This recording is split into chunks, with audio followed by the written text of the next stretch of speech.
கொஞ்சம் யோசிச்சு பாருங்க, நீங்கள் ஒரு பஸ்ஸில் போயிட்டுருக்கீங்க. அப்போ உங்கள் கூட மொத்தமாக 50 பேசஞ்சர்ஸ் இருக்காங்க. சடனாக பார்த்தா அன்றைக்கி அந்த பஸ்ஸோட டிரைவர் வரல.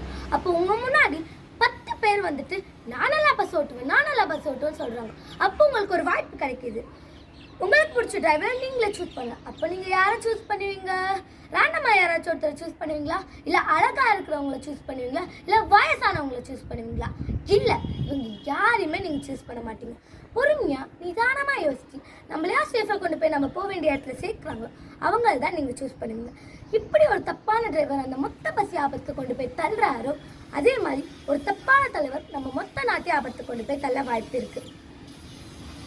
இதே மாதிரி தாங்க வரப்போகிற எலெக்ஷனும்.